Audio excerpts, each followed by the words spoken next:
प्रार्थनान हेच मुचे मागणी, हीच मुची प्रार्थनान हेच मुचे मागणी.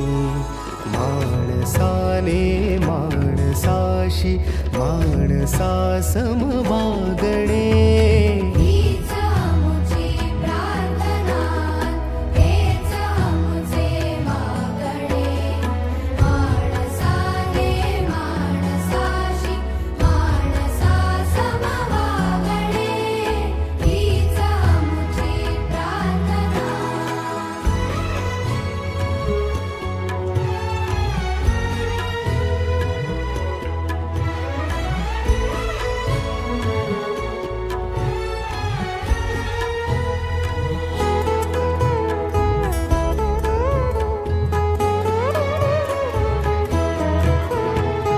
धर्म जाती प्रांत भाषा द्वेष सारे सम